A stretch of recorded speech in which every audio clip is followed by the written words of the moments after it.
Hi, hello, hi, and welcome to all our hearts and minds. Thank you again for tuning in.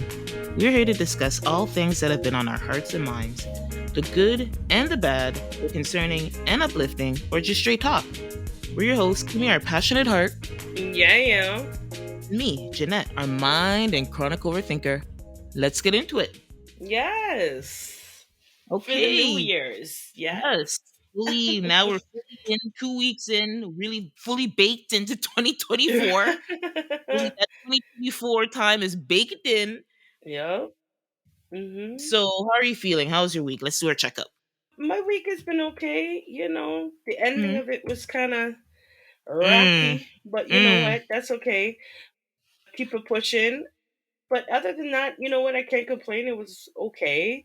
Yeah. It's kind of cold this week, but Yeah. It's winter. you know, yeah, right. I've been I know. I'm spoiled. being smart. I'm being smart. We've been I'm being spoiled. spoiled. I We have have been been. completely spoiled. So, When I hear like from my family that's out in Alberta, they're oh like, Lord, we're wow. almost waist deep, we're almost waist Yeah, deep, they've been and getting I'm like, snow for a while now. right, and I'm like, oh, okay. We haven't gotten much snow, but I can't complain. It was a good week. How about yourself? That's good. My week was okay. It was pretty good, I guess. I'm in good spirits, energetic, still have energy, still feeling that new year energy. So that's good. Yeah, I think I'm doing pretty good so far.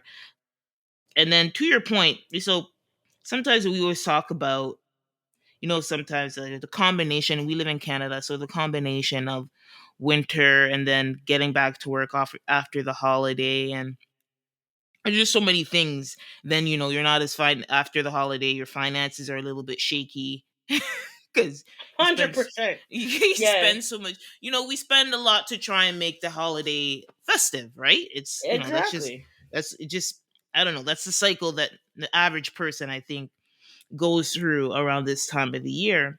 And so thinking about work and things that we have been recently talking about, and just anybody listening, no matter who you are, but specifically Black women. I don't know if you got all heard, but there is a story going around about a female an administrator from an HBCU that recently pretty much took her own life due to work pressure.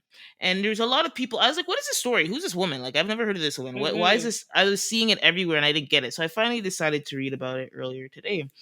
And I pretty much this person went to her HR saying that leaders were not listening to her, that she was having trouble, she took leave and everything in between. And unfortunately, her leadership and those around her that were not sympathetic to her.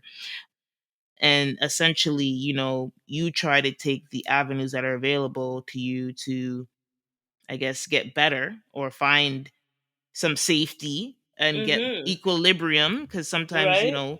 things could get crazy. I don't know what she was dealing with. I haven't seen that in-depth part of it, but regardless, hmm I don't need to know what she was dealing with. What I do know is that she needed help and time away, and her president, which I'm surprised, the hmm president of the school, I think it was Temple, I can't remember the name of Lincoln University, which is a HBCU, and the president happens to be white. So all of this is not sitting well with me.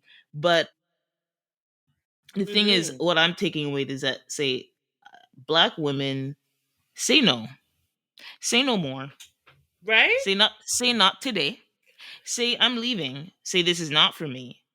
But Right?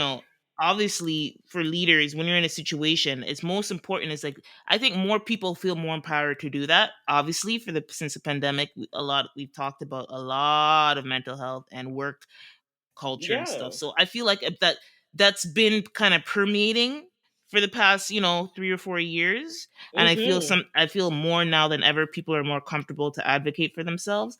But Yeah. most important is that managers and leaders, if not managers, because a manager is still just a person, but the leaders, those people who are leading organizations and creating the culture, is that they should listen and make sure that, if there's signs of a toxic work environment, or toxic, or people creating a toxic work environment, that needs to be dealt with quick, fast, and in a hurry, because that's what it leads to things getting this far, because obviously we have policies to help people when things get overwhelming, regardless of where it's coming from. But if you don't Exactly. have a leader, or a sympathetic leader or manager, that's like, you know what I mean? Mhm. It makes the Mhm. situation already worse. And if somebody who's Mhm. in a vulnerable spot, they might not have the strength Mhm. to say, I'm a just peace out Right? here. Right? Right. And So, mhm. yeah. But I Go just ahead. wanted to add to what you were saying is that your peace is priceless. Your Yes, peace listeners, is that's what priceless. I'm trying to communicate at the end of the Okay? day. It is. And I totally hear you loud and clear that your peace is priceless. And you know what? If you can't get your boss to listen, or you can't get the top dogs in the place to hear you out, then you need to make your own efforts to make to give yourself peace. So if that Mhm. means that you need to leave that job, or look for a new job, or do Yeah. whatever the hell you need to do, because let me tell you, peace is priceless. It is the one Hmm. thing on this planet that most people need, most people lack. And so don't let anybody take that away from you. And I've learned that this week, with work and having my own little situations. And Hmm. I had to make a conscious decision to choose peace. I Hmm. had to, because if I don't, they'll drive me crazy.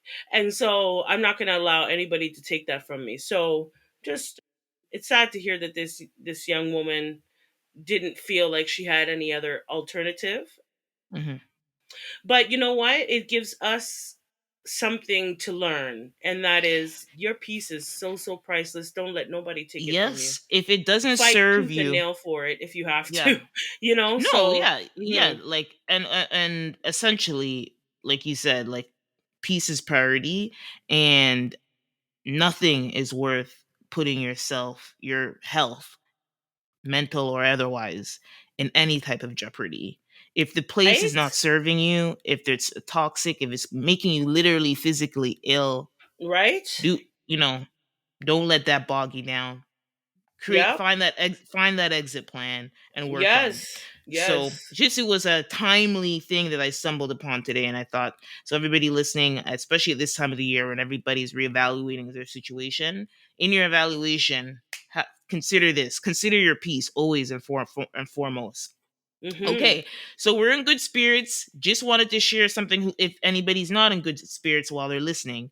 And Yes. before we move into the headlines, again, That's a just want to very good remind, idea, Jeanette. Very good idea. yeah, yeah, Mhm. before we head into our headlines, just a quick reminder to our listeners. Again, thank you for tuning in. We're happy to have you. Please, again, continue to, if you're listening to us, no matter where you listen to us, we'd really appreciate if you go on Spotify and give us a star, a like, a comment, or Apple Podcasts if you're listening, if that's a platform you use. Give us a star, a comment, a like, and subscribe. And all in between, we're on YouTube as well. Love to Mhm. see viewers um join us there as well. So continue to tune in, comment, like, all that good stuff. We'd love to see Mhm. the love. Okay, so now we're going to jump into the headlines. And first, we didn't talk about in our pre-recording session, but I think this is very important. We need to talk about. Mhm. We forgot to mention Halle Bailey's. Yeah, trying to hide th- the listen. She did her reveal because her baby daddy was trying pulling some stunts and shows because he couldn't wait. He's at the end of the day, he's an influencer. He makes his money off of social media. So obviously we know babies and family content is Mhm. massive on social media. So he probably couldn't wait. And so she did her post, and I need to pull it up because it was so funny. Well, actually, I'll just mention the part that was funny to me. So her son's name is Halo, which is a beautiful name. I Mhm. believe Two Chains has the same son name for his son, so that's a beautiful name. And she says, obviously all the positive things, that she's joyful for her Yep. son or Mhm. whatever. But at the end, she's like, "Welcome to the world. The world has been dying Yeah, I was to like, meet you." stop. I Oh mean, my. here, but here's what I'll say. Here's what I'll say her her defense in that um, it's not that it's tongue in cheek, and I get why people have that like roll eye thing because it's like, but it's like it's also like, oh, the world is desperate to know you. That's how the Oh, exact phrasing. please, girl. Please, Haley. but Please. but if Please. but Kim, you don't know, like you're not on the pages. It's like No, I'm every. not, but I still see her out and about trying to appear like all over the damn place. It's either you're trying to hide it and you want to Mhm. keep it on the DL or you Mhm. don't. And Mhm. she was kind of teeter tottering on that line right there. So it's Mhm. very funny how now you're saying, oh, the world and the world. No. Okay, fam. Nah. Okay. You So put Kim, it out into the world. Like, stop this. If you, okay. there have been so many celebrities who have come, hid their pregnancies, Yeah. never knew they were damn pregnant, okay? And then 2 years, 3 years later, they're like, "Oh, here's a picture of my son on the tricycle." It's like, what the hell? Where did your son? Yeah. Who? You got a child? It's so miss me with like she wanted people to know. She wanted Yeah. people to be puzzled about it and to gossip about it. She did. Like, stop this. That's a part I of her brand too. Her brand is to be relevant. So miss me with it. You wanted people to question. You did. You well here wanted people to suspicious about you. Stop it. And then okay, you have the here's nerve a to be like, "Oh, the world can't wait." Please, girl. Please. well, that's an angle a lot of people feel like you feel. Here, I'll offer another angle from my point of view, being a little bit more overthinking the situation and wanting to give her a little bit more grace. But I think she I did gave want. her the grace until her ass is out and about in the damn mall in the baggy sweaters and shit. Okay, I gave her ass grace. I listen. You want to hide your pregnancy because you want to That's fine. keep it to yourself. It's something for you and not the world and all of this and yeah. Okay, girl, I was with you until you found your ass in the mall in the big ass sweater where you used to wear, sexy dresses and all sorts of things. Now all of a sudden you're steady in a baggy clothes in the mall. Please. Okay, here's the situation. Business. Let me go and put on my business hat here. This girl was in. She was in two major productions in the past 2 years, and I think, and then she took The Color Purple. She was doing a lot of press, so I feel like it would have put a lot of attention during a critical press run for The Color Purple for her to announce during that time. I think obviously there was other reasons like that you are alluding to, but I'm putting on the business hat as like I don't think it would have been a good idea from a movie release point of view and to have all the attention going to her when clearly the movie has certain stars that they want to push for the award seasons, right? So this is me putting on my film buff hat, and I Kim doesn't want to hear it, but to me Hear this shit. it wouldn't it would it wouldn't be it just wouldn't be conducive. It wouldn't be conducive. But regardless, we're gonna come bring it back around. Whatever there's obviously clearly a lot of reasons, and I'm team keep everything to yourself. So I was just And you laughing the know whole time. what? I'm totally okay with you keeping everything to your damn self. But don't play in my face. Don't play in my Yeah. face like I'm stupid because I'm not stupid. I know. Listen. I've seen pregnant women. I've been pregnant myself. That Mm-hmm. heifer was pregnant, okay? And she's trying to sit up here and act like she wasn't. That's my thing, is that if you want to keep it to yourself, keep it to yourself. I'm not saying that we all need to know your business, but don't you dare come posting about the world wants to know and the world can't wait.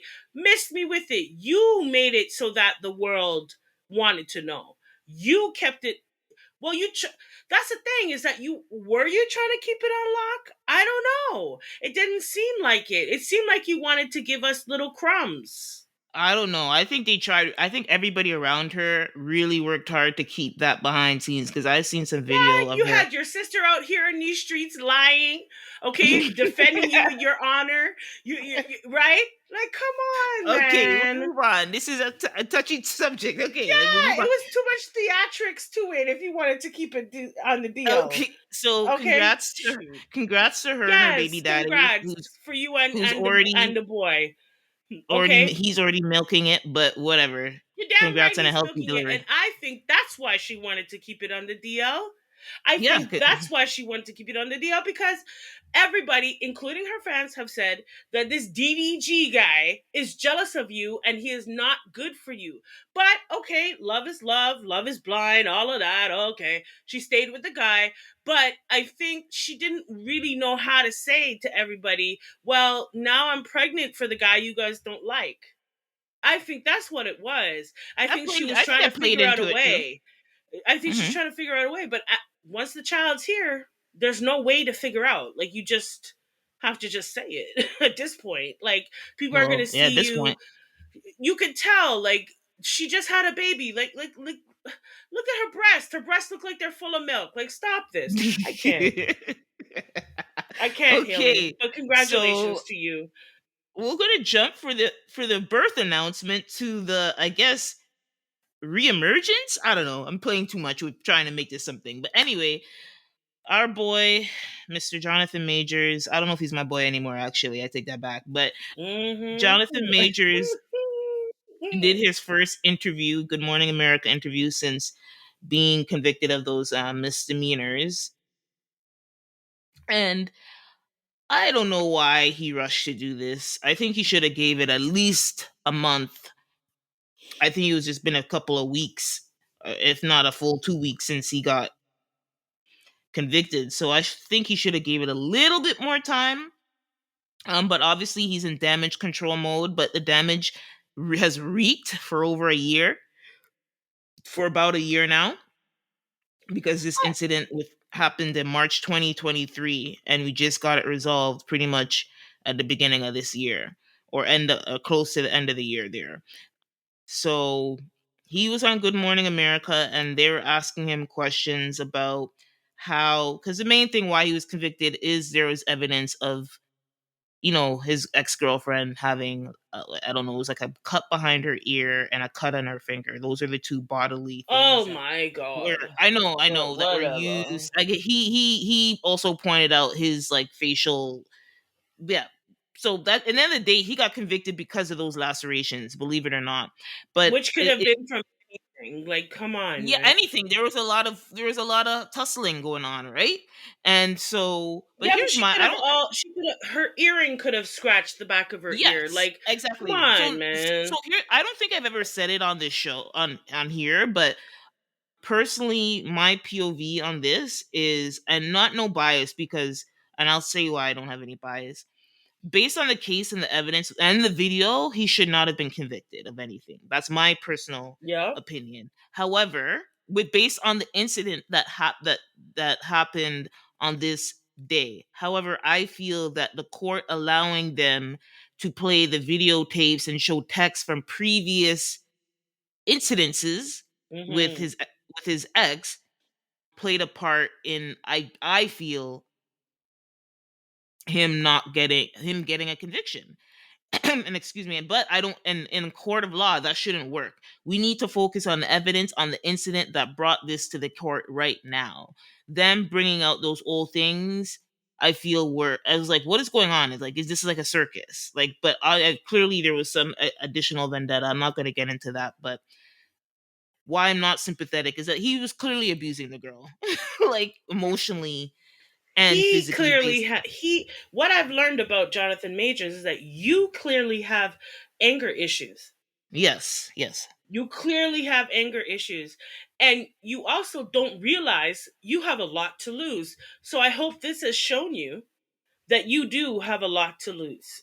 You have a he's lost. whole lot to lose. You know, He's lost it. He's lost it because well, outside of that's what, Marvel.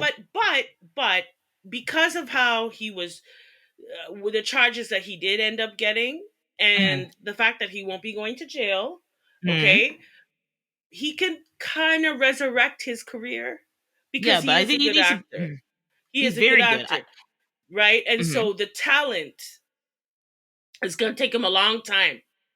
Look at Chris Brown. He's still trying to live down that shit, and he literally put pause on Rihanna. Okay, so Yeah, Jonathan Majors, I think he can work his way out of this I think he can. because I don't know if because he's gonna be like a Hollywood darling again, like, oh no, but no, no, he's the definitely. darling is shit. That's done. But I think he can get roles. I don't know if again he's gonna get the big studio roles, but the thing is he came up through the independent like serious film thing, so I definitely think we're gonna still see him in some great movies. And I think what's working in his favor is that most people in the public opinion think that the incident, if we're focused on this incident that happened in March, Yeah. that he's not guilty. That both of them, it was like a toxic kind of, both of them are kind of Yeah, it tussling. was, yeah. And so I think most people in the public don't really look at like like when we talk about Johnny Depp and everybody was just Yeah. On Johnny Depp, right? So surprisingly, even though Jonathan Majors is black and his ex girlfriend and quote unquote victim is white, I think people still weren't really the media didn't really attack him like how I thought they would. So I do think there are things in his favor that he can emerge and do good movies again. But I want him to be a little bit quiet for a little bit, just a little bit. No, he Like this has was to. just He has to shut the hell up for a little while.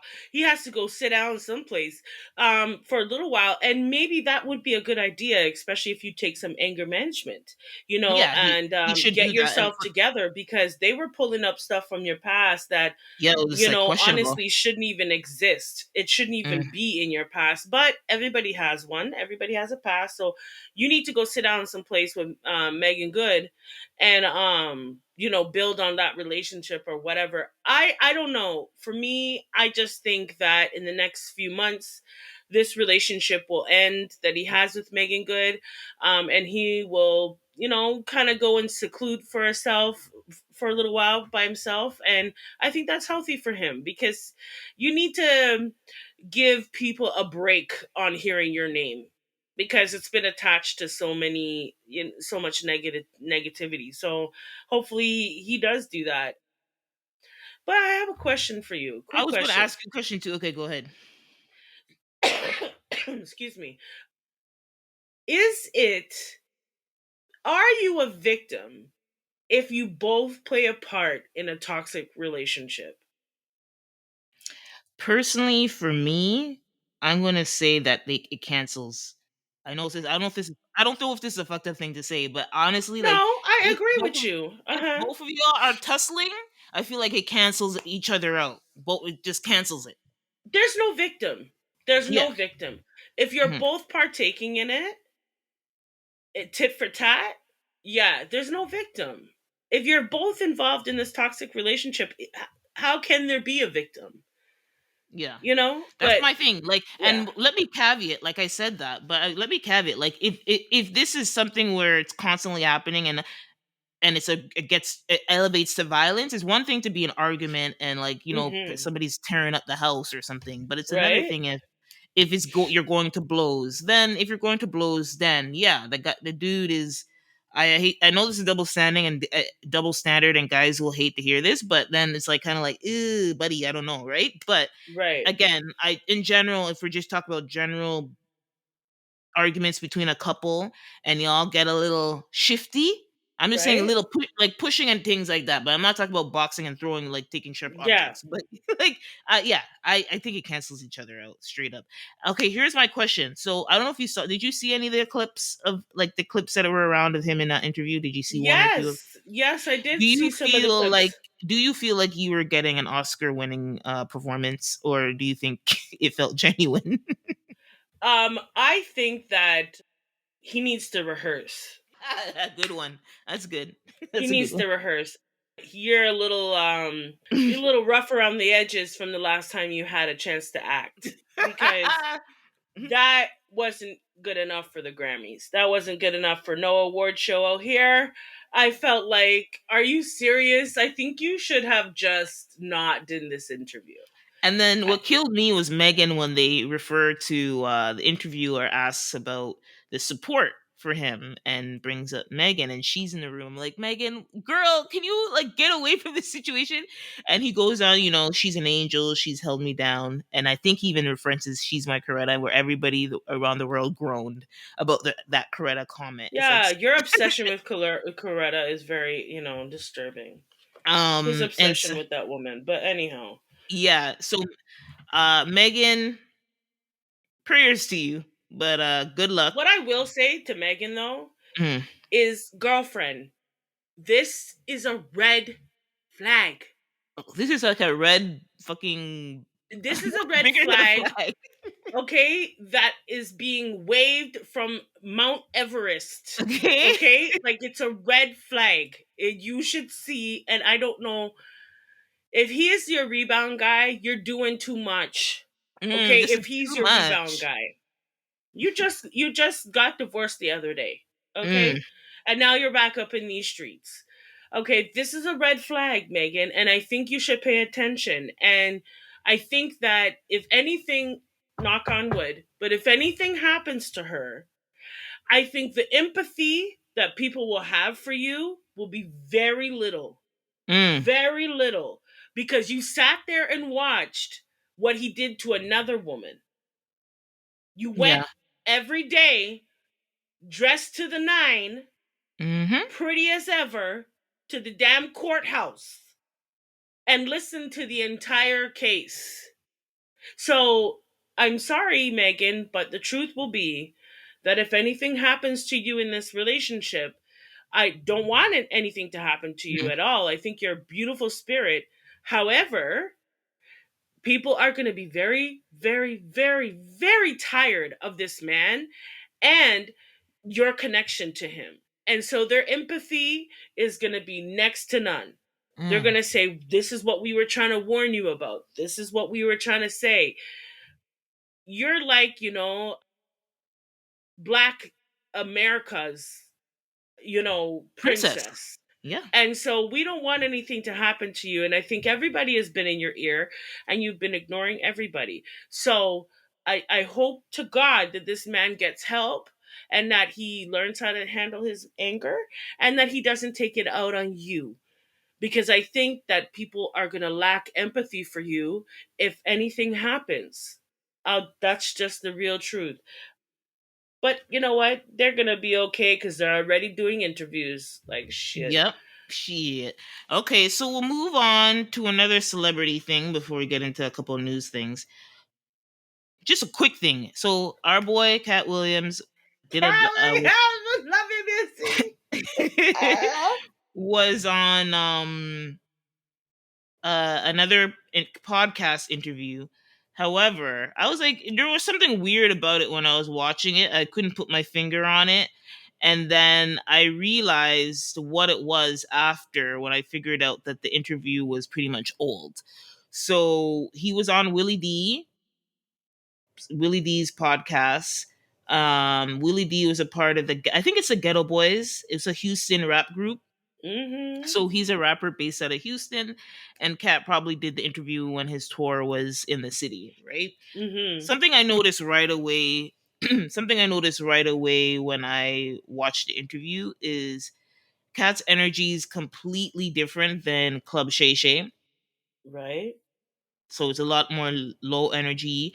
Whether I don't know it was after the show he did the podcast or before, but he has a complete different energy. Another thing is the interview style.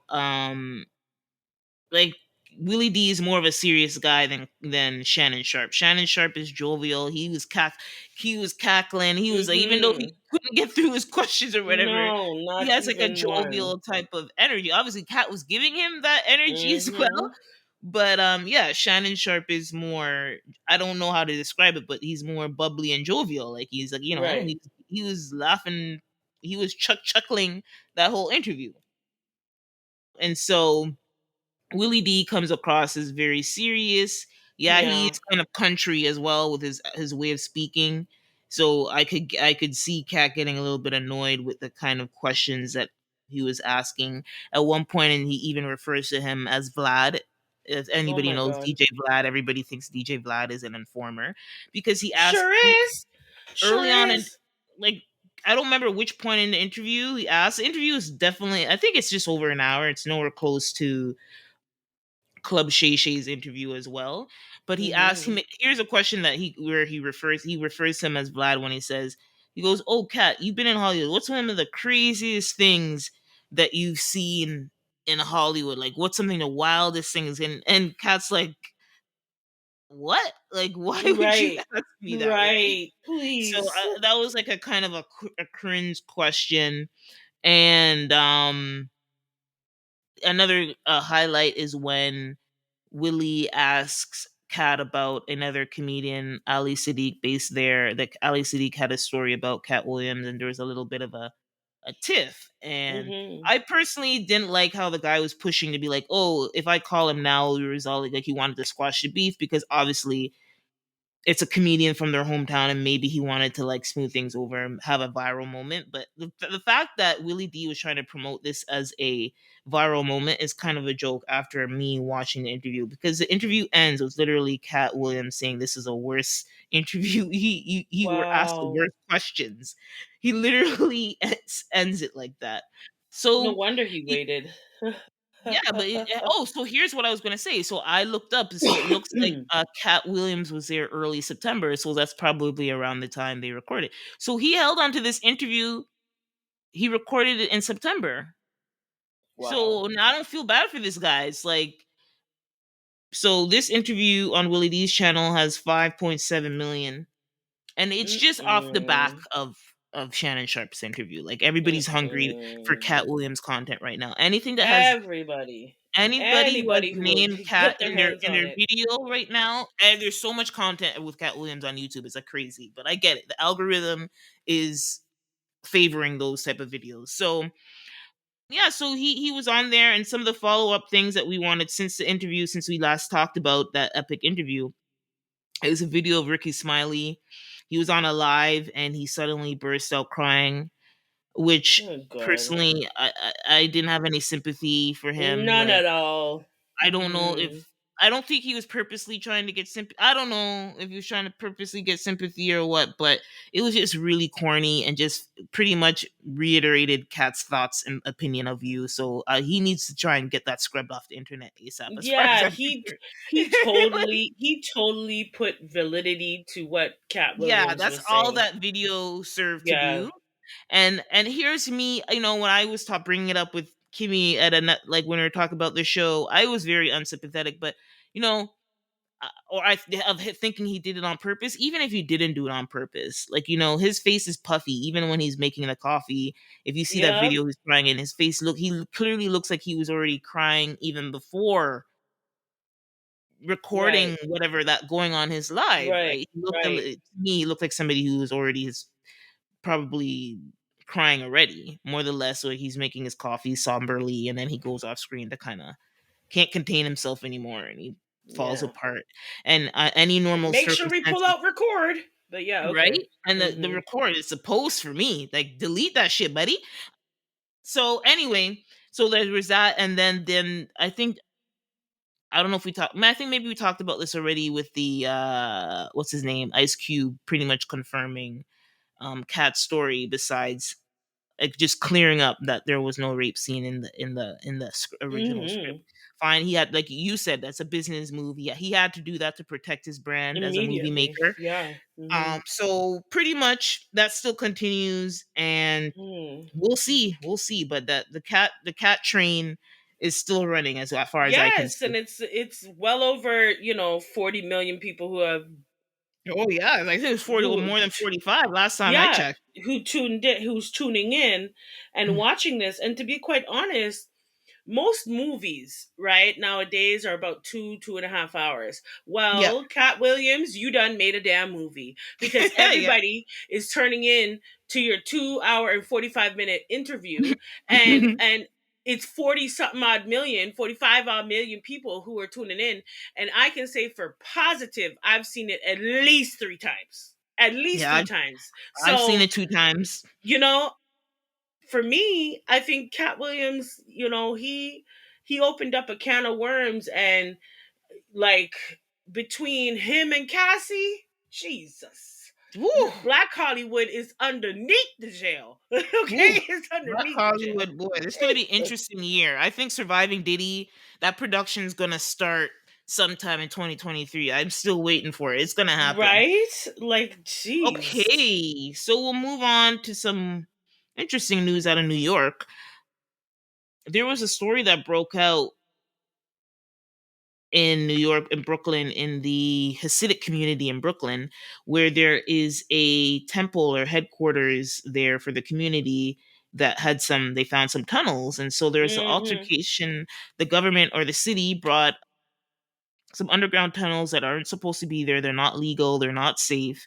And so the city sent cement trucks to start filling up the gaps, because I guess something, if you have tunnels in a building where there's not supposed to be tunnels, that's structural, you lose the structural integrity of the building, and Yeah. that's actually dangerous for the people in the area Yeah. or in the building.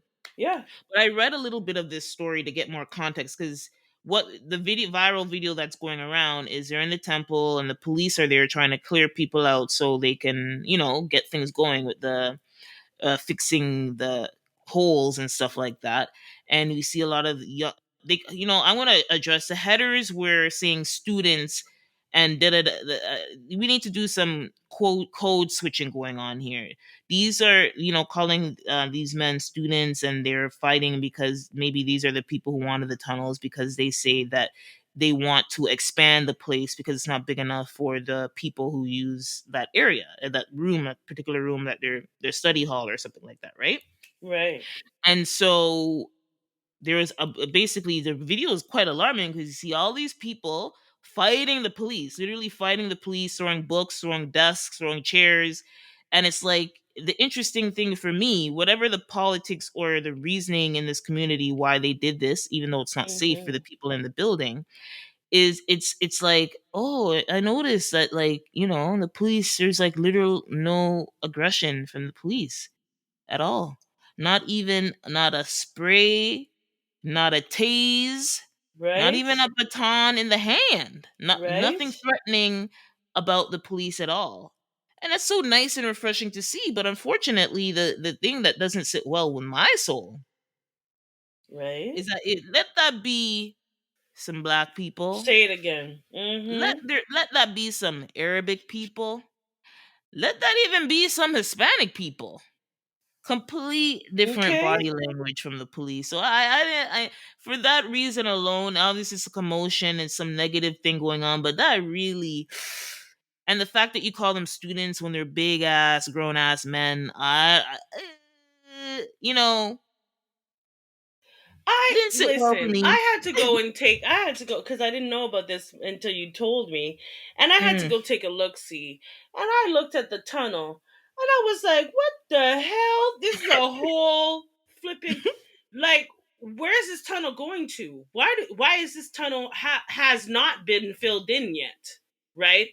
And then mm, I thought back to the history of New York, mm. and it made sense because they just built on top of what was already there. Yes, there, yeah, exactly. Right? So it made sense that there was a tunnel. However, the fact that the tunnel has not been filled in makes me feel like, Yeah, is they there said some there is. trafficking going on around here Well, there's through some tunnels theories. and stuff?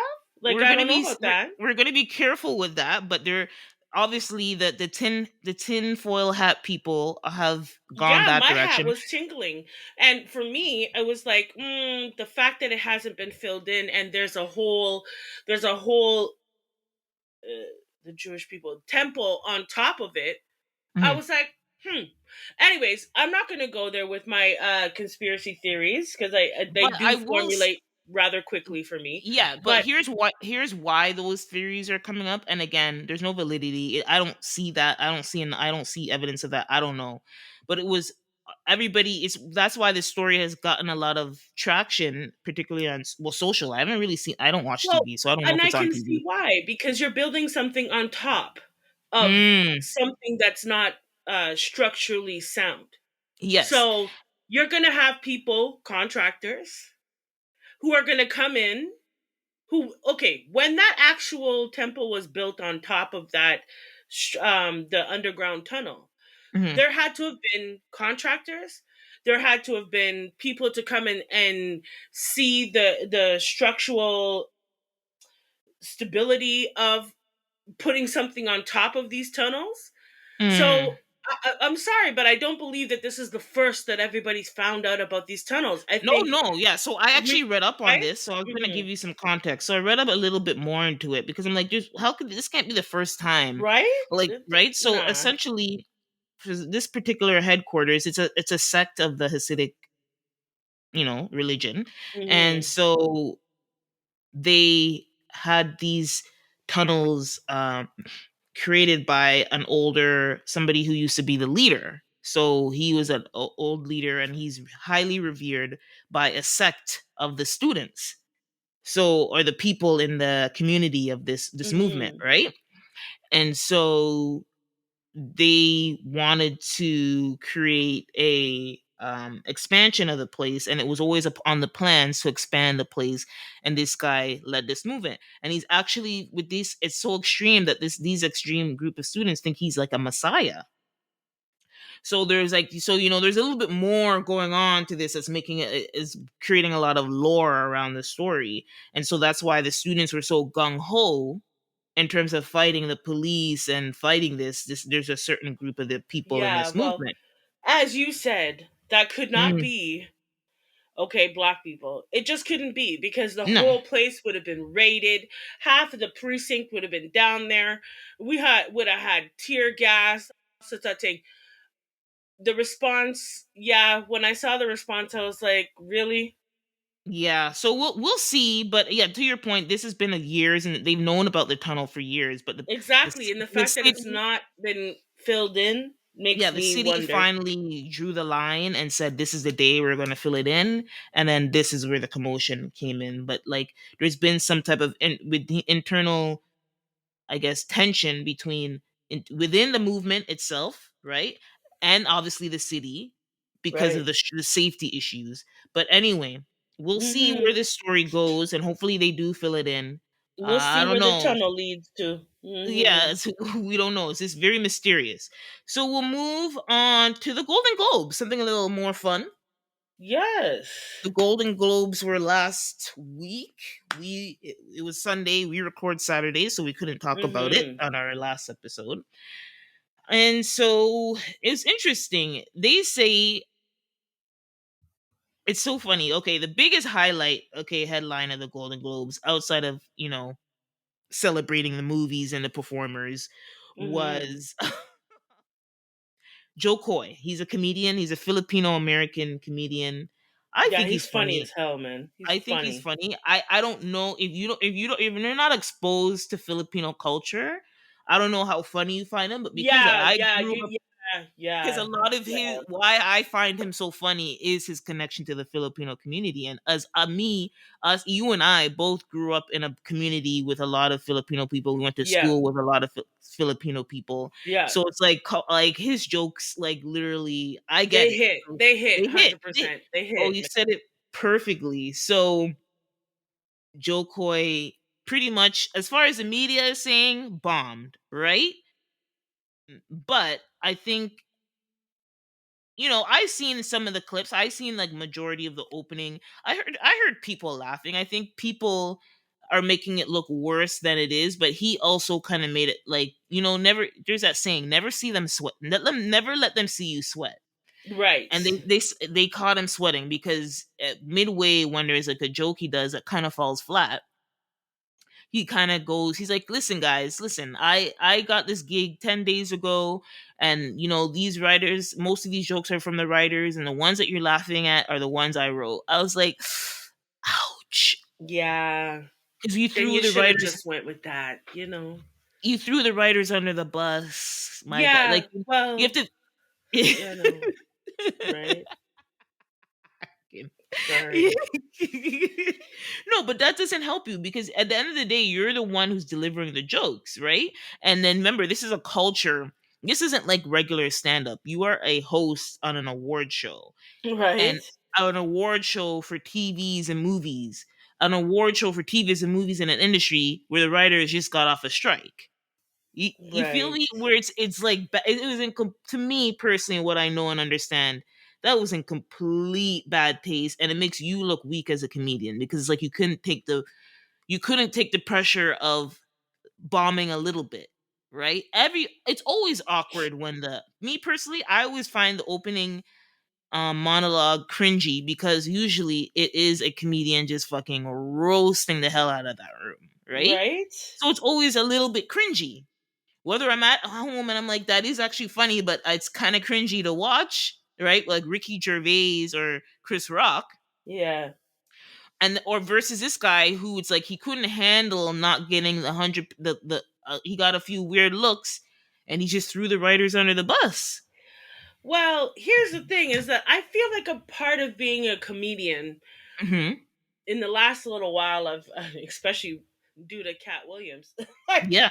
I've really thought more and more about what a comedian does. Yes. And he's supposed to read a room. I He's love supposed to that. read the room, right? So Hmm. he's up there and Hmm. he's like, okay, the writer gave me this joke and he says it and there's no real response to Hmm. it, right? Hmm. You gotta improvise, my darling. You gotta Mm. improvise. You gotta, okay, in your mind, okay, we're gonna throw out what the writers gave me Hmm. and I'm gonna just go freestyle from here.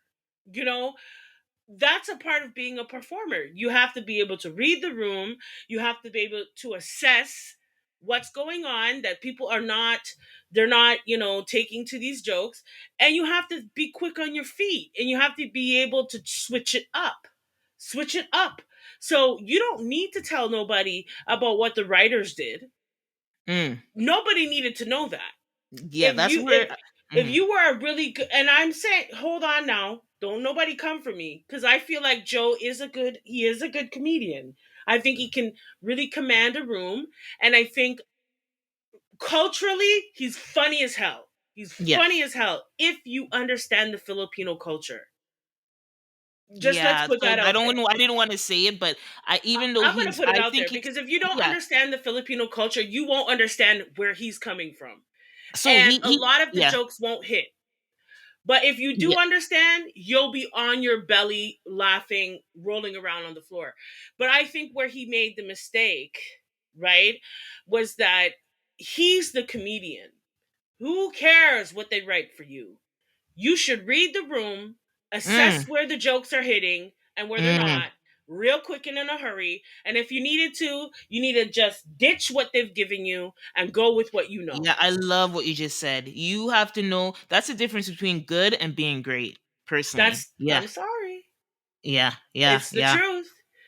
And so the fact that he threw them under the bus just goes to show how good of a comedian you are. Because Mm. nobody, all those writers, there's no name or No, face we to the don't know who joke. wrote that shit. Nobody gives a shit. You're the one standing on the stage. You're the Hmm. one delivering this weak ass joke. Yeah, but So I'm sorry. here's the joke. So, okay, I want your opinion on this before we get into the winners and outfits and stuff like that. So, my question is, so okay, there's a headliner. So I think he was using. There's a headline on the Golden Globes where they're saying, okay, that it kind of returned to the numbers that they've had before because they had some drama with the award, like they canceled it for 1 year because of Mm-hmm. racism and they moved it to another network. There's just a lot going on with this particular award, and so this year, excuse me, they're boasting, oh, we got 9.4 million viewers, up 50% from the last year. And so Mm-hmm. Tiffany Haddish has put it, was like, congratulate, she's like, oh, congratulations, Joe, you did a great job. And then she showed the headlines on the numbers. Then I saw Mm-hmm. another clip with, I think, Joe Coy talking about the numbers as well. Motherfucker, I'm sorry, excuse my language, listeners, but I can't handle the credit. I'm like Katt Williams. Don't don't bullshit me. The reason why the numbers were not, you did not bring those numbers, Joe Coy. You're not, you're good, you're a successful comedian, but you're not, you're not a A-lister. So a lot of the people in the room didn't know you. So I think that's why they didn't even give you any grace with those jokes. Right? But you know who was in attendance in that the show was Taylor Swift. Okay. Here it So is. for people to claim that the reason why these numbers, that Joe Coy is the reason that these numbers, they got good viewership this year, that's just like a blatant, like, no, come on now, for somebody like me who's, Stop. I'm a, somebody like me who's into the media and shit. I was like, you're that's what you're going with. You just have right? to take the L. Take the L, Joe. Just take the L.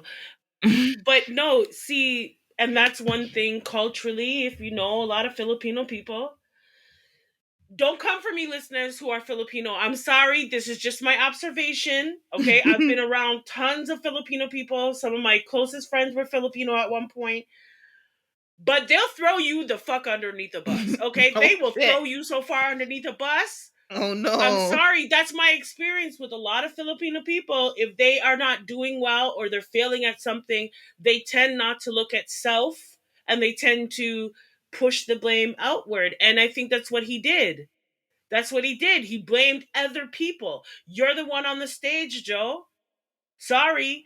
This was your moment for the people who don't know you to know you. Okay? And you threw the writers of these jokes underneath the bus. Yeah, I'm that's the sorry. only thing where I don't like, Culturally, and I've and seen I that also think it's before. weird that he's trying to take credit for the increased viewership when it was clearly because Taylor Swift was in there. Exactly. Like, come Um, on, Joe. You're yeah. good, but you're not that good. Unfortunately, he showed Y- us. But anyway, exactly. we'll move on Yeah. to the actual. Let me recap some of the winners. Outfits. Yeah. Oh, you want outfits? Mm-hmm. Okay, let's do outfits. So, first of all, I loved Taylor's green dress. I'm a May baby. Emerald is my birthstone, and anytime I see a good green and it's shimmering, and for her with her skin tone, but actually, one thing with her, she's one of those people. She's like Gabriel Union. They're always gonna have at least a. They're always gonna have a good dress. Right? I know. They'll never bomb in the outfit department, but I personally really love this one. Maybe just I have a bias, but I personally I love this one. liked the dress, but I thought it should have been more tailored to her body.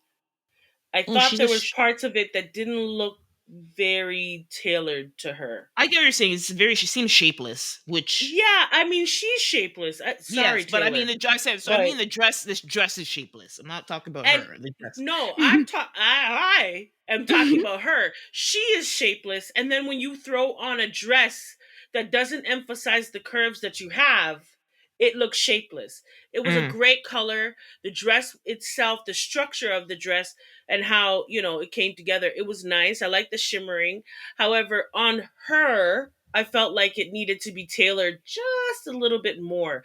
Needed to hug her Mm. just a little bit tighter because she has Mm. a little bit of curves, but she's tall and she's up and down, Ye- and I get that. Yeah. That's cool. Mm. But you need to kind of have, clothes to emphasize the curves that you have. That dress wasn't quite hitting it for me. The color was Mm. nice though. I will Oh, I say the love the color was color. different. That was That's the different. color is what like grabbed me. Another one, one of the big stars, a girl with red hair. What's her name? Emma Stone. Love that dress. I don't. It washes her out. I don't think it's for Yeah. her. If she was a little bit more tan, but the details is like I don't know. It's one of the things I like it because of the details. On her, she's not really killing it for me. But the dress itself, the design, I actually really love. And then I'm gonna Mhm. go to the black people. Then I'm gonna go men wise. Timothy. He's never gonna fail. Timothy Chalamet. He's just he's out there and he's always gonna look good. Right? And okay, then I saw the black people, So Cheryl Lee Ralph, yeah, appropriate. It's It was okay. nice. It It was was nice nice. for It was a somebody of nice her dress. age and status. She wasn't like somebody who's focused on sure.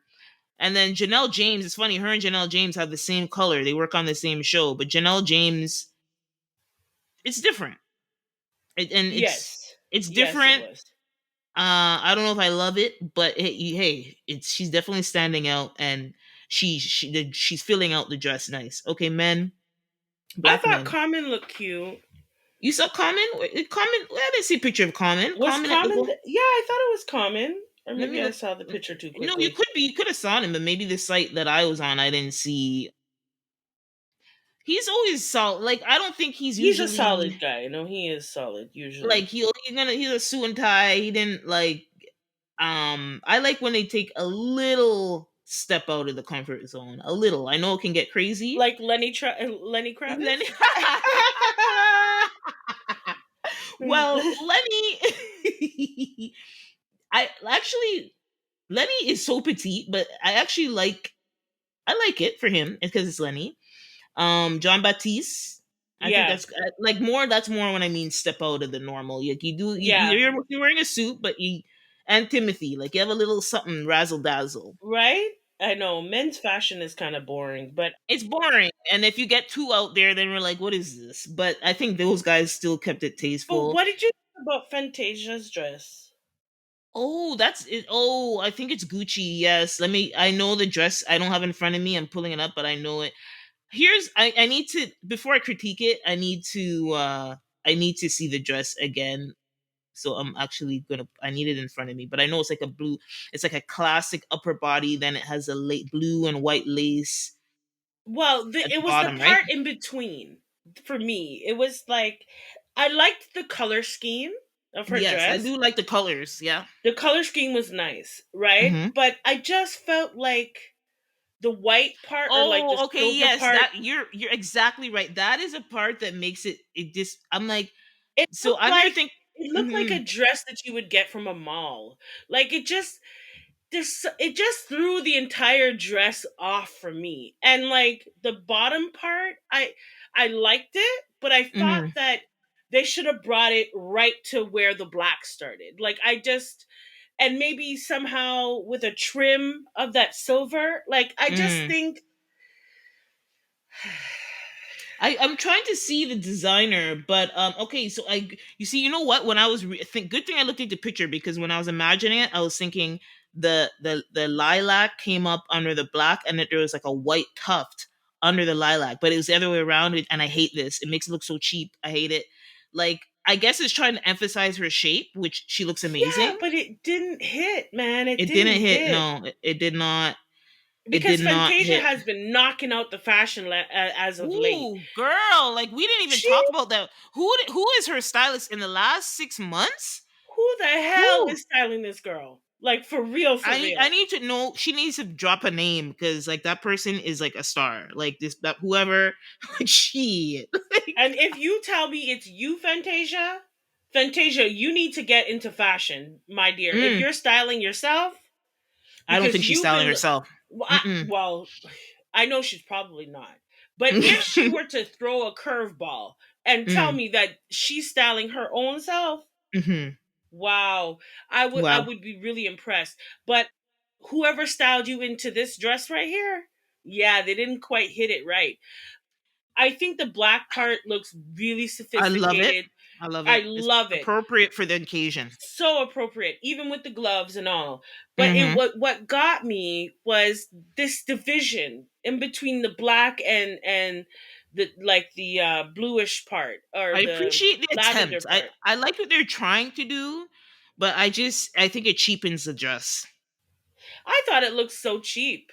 Mm. I thought like, did she get this from a mall? Like, is this a designer or did she like?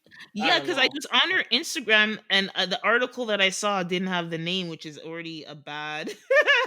Right? It's a bad sign. But I could have sworn when I was on her Instagram, for some reason, I think it is Gucci, and I need and now because this is really important to me because I'm not trying to tear you up, Fantasia. I want to blame the designer. I don't want to Well, blame your you stylist had because to say yes. I'll put that dress on, you're.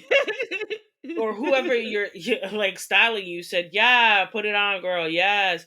No, I think it wasn't flattering on you. I Like think it's a Dolce it and was Gabbana. structured right. It was structured Mm, to her body. But mm, I think that the materials, the actual fabric, mm. I don't know. It was Oh too yeah, it confirmed custom Dolce and Gabbana. Dolce. But you know what? In the pictures on her Instagram, the dress looks much better. I don't know. Yeah, it's I one don't of those know. ones. It's one of those ones where you're like, you either love it or I see where it's going. I like it because I see where it's going, but I could have loved it. I hated it. Hated Hated it. And it. anybody else you want to call out? Well, because like, look, Fantasia has been holding it down for the last 6 months, and then you put on this shit. I'm sorry. I'm sorry. I couldn't. I couldn't get around that. Oprah looked nice. I want to Yeah, call her Oprah with that Oprah. The Ozempic The skinny. And Ozempic skinny, Oprah is a tiny little thing right now. It's right? crazy. This is probably the smallest I've ever really seen her. I remember back in the day, she back in When like she got the lost weight, she was very shapely though. Because remember when she first lost, she looked amazing. When Oprah first got skinny in the 90s, yes, that she did, but it also looked scary because it was too quick. that's mm, that's the thing, is that back then she went from like being like a size 14 down to yeah, she like a was really, size yeah. Because in 6, the 80s, she was her biggest in the 80s. Yeah. right? And I was Hmm. like, whoa, girl. It was like one show she was big, and then 2 shows later she's this skinny ass woman in front of me. But this looks healthy. This looks Okay. healthier. Mm, How about we'll put mm, that on the on that. But mm. I thought she looked nice. Yeah. What's her name? What do you think of Danielle Brooks, the other girl from Color Purple who plays Sophie? I think She she's looked wearing red nice. She. for as another busty woman. What do you think? I think she did okay. I I don't. think I. me. I I'm not of a don't. red. I don't like red. Like me, I like don't. red. I don't. I feel like that Mm-mm. red is not is. I don't like this red. I'm not a red girl, so I'm already biased. But like, Being that I am a plus size lady myself and mm, putting on dresses and stuff like that, I think that she didn't quite hit the mark here.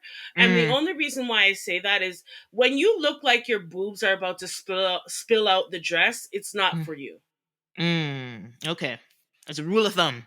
Yeah, if you look like you're about to spill out of any part of the dress, it's not Mm, for you. It looks as though you are trying to squeeze yourself into something that is not meant for you. She herself, like, forget her dress, her hair, flawless, yes, rock I it, love the girl. hair. I love The the. hair was The flawless, her makeup mhm, was gorgeous. mm, However, the dress, that was not flattering on you.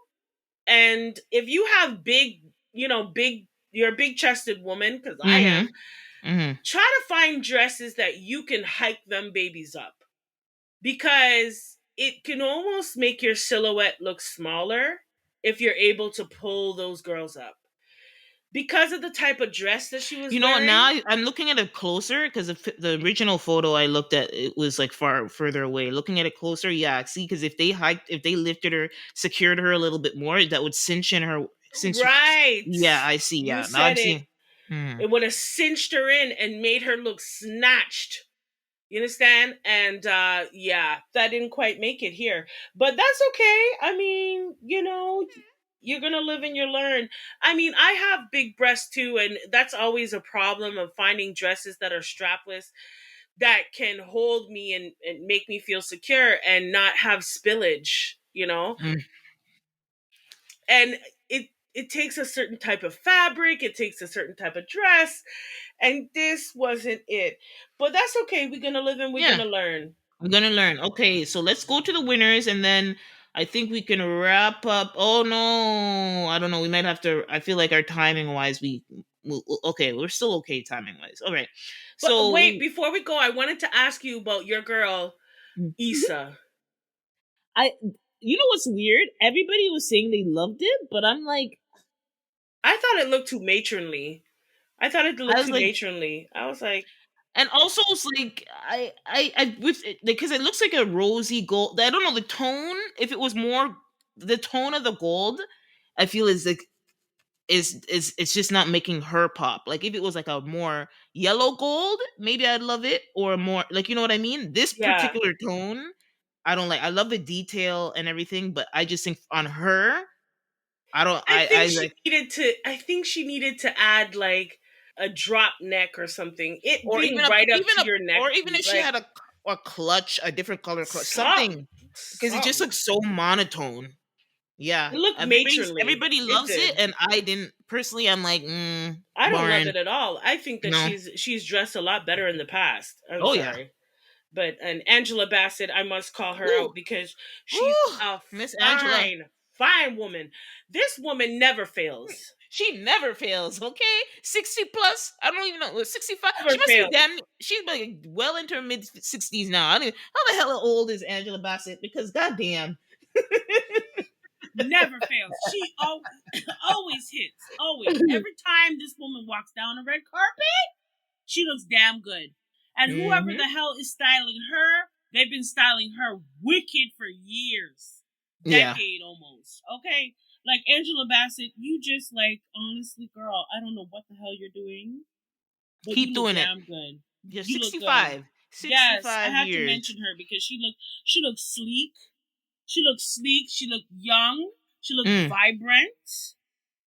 And since you mentioned her, she recently just got a lifetime award from the Oscars. I mean, they robbed her many times, but they actually recently just gave her a lifetime award, Oscar, not the Golden Globe, Oscar, lifetime Right? achievement award for the Governor's Ball. So congrats to her on that. All right. Yeah. So, Yeah. before we move Mhm. on real quick, and Mhm. only reason I'll call out the big winners because a lot of people were, wanted some of the people from the color purple to win. I think the timing was too tight between when the color purple was released and when the winners were selected. That's just my opinion. I don't know. Because I think Danielle Brooks, particularly Danielle Brooks playing Sophia on the color purple, I'm pretty sure she is in the running for that, but I think it was just too soon. So anyway, drama was Oppenheimer, best film. Mhm.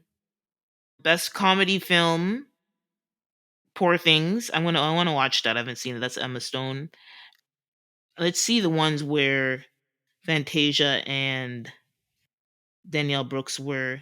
So they said best. Well, because it's a musical. It's an interesting category because it's a musical. So best female actor in a film, musical, or comedy went to Emma Stone again. So Mhm. that's the one that Danielle Brooks, sorry, Fantasia was nominated for. And Mhm. honestly, personally, I Whoopi, like, I hate to compare it, but Whoopi nailed that. It's like, so comparing Fantasia did a good job, but Mhm. once you compare it to Whoopi, it's like, I don't know. Okay, so Danielle, and so best supporting female actor in a film went to, interesting, Divine Joy, which is another black Right? actress for the Yeah, who holdovers. also didn't I didn't like that. That understand. she looked too granny-ish. Yeah, and then the spillage. I'm telling you, the spillage throws off a dress. Like, I don't know. I don't Yeah, know. so those are the black categories. There's a Mhm. lot of winners. I think people that we expected to won, so I won't go through the whole list, but congrats to everybody who won. And I'm looking for, this kicked off award season, so we're going to be talking a little bit more. So I think Grammys are next, so Yeah. we'll keep it moving. So we're going to move on into the drama with and Mhm. music news. So some Boy. dance hall Ooh, boy. drama popped off, and I'm going to be honest, I still don't really get it. I know a little bit about it, Mhm. but at the end of the day, it looks like it comes down to a dude, which is normally, that's human nature. Well, actually, they were friends. Okay. So Don and Jada at one point they were friends. Hmm. So the fact that Jada is, hooking up with her ex-man on the side because Jada's supposed to be in a relationship. She's supposed to be hooking up with Burna Boy on the side and throwing shots at Stefflon Don. Like, anyway. So why don't we intro so that we can set this up as to why these people right here are warring in the dancehall community. This is big, big something in Jamaican culture right now. This is big, big something. But yeah, they have a history, the two of them. Okay. Okay. Well, all I know is it started off with a song from Stefflon Don, Hmm. released on one day, and everybody was like, "Oh, she's talking about Jada Kingdom," because people know Jada Kingdom has been on one since she moved to Right? America. All right. She moved up to America to grow her career, and it's happening. It really is happening. Whether I'm not gonna judge what that is, and then Jada comes back with London's Bed, and whoo, I Dangerous. didn't hear the whole song, but Lord God, she she um she went in. That's all I must say. Then Stefflon came back again, Dead Girl Hmm. Walking. First it was dead gal walking, then it was dead gal talking. Stefflon Don, stop your night. You're too much, Steph. You're too much. About dead gal talking. Oh my lord. Yeah, and then Jada came because it called now talking about the girl's family, pedophiles, and family incest, and it got ugly, but fine. And you know what? Here, I want to culturally, people listening, this is this is dancehall culture. Yeah. And both of these Mm-hmm. girls are in touch with dancehall culture. Their music is connected and meshed with dancehall culture. Jada Kingdom more so is a dancehall artist. Stefflon Don kind of merges English, British hip hop with dancehall, but end of the day, it's dancehall culture. And in dancehall culture, we have something called clash. So Yeah. back in the day when you have concerts, you'd have the DJs clashing and you'd have the MCs clashing. And it's just who's gonna go in the hardest. And if people don't know, when Jamaicans cuss, when Jamaicans beef, when Jamaicans want to insult you, yeah, Everybody I catch one. everybody's gonna get it. It's not about you and me. In America, maybe people that now that there's some boundaries. America, maybe Canada. I don't know. The Jamaican. Mm-mm. There's a lot of Jamaican culture in Canada, so I'll Yeah. say not maybe in hip hop culture. Let me focus hip hop culture in general. If there's a hip hop battle, Mm-hmm. you mostly focus on the person. You might joke about a wife or whatever, but it's going to be typically surface level shit like "I'll take your wife" or something stupid. Mm-hmm. No, Jamaicans are gonna go in and Everybody's catching a bullet. Everybody is going to be a part of the fray. Everybody is going to catch the fire. It doesn't matter who it is. It could be cat, dog, child, yeah, woman, yeah, man with a business. Everybody I catch one. So this yeah. clash between these two right here, my Mm. God. And then like how did you feel about what's his name, Dutty Rock, Sean Paul coming in and with that Yes, post, listen, Sean Paul. Okay. especially being from the part of the culture, like Okay. Well, when we're speaking culturally, from my perspective, when I grew up and I saw clashes, right? mm, What happens is everybody has a take and a view on mhm, the clash, right? mhm, mhm. And there's going to be some people who say, We must love each other and stop the Yeah, war." yeah. Sean Paul. And then there's going to be other people who are going to say, "Bun that! Make the clash go on. Make the Yeah. clash. Make her say what she have to say. Yeah. Make her talk her truth. Make her, yeah." Then there's gonna be another set who's just gonna sit back and observe.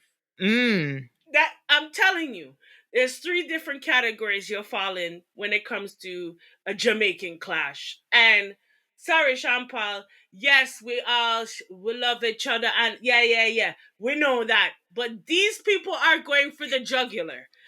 You don't Mm. understand. They're It's going. entertainment, man. It's This is entertainment. Let it go entertainment. on. Let it go on. Let it happen. They're talking their truth. Make them talk.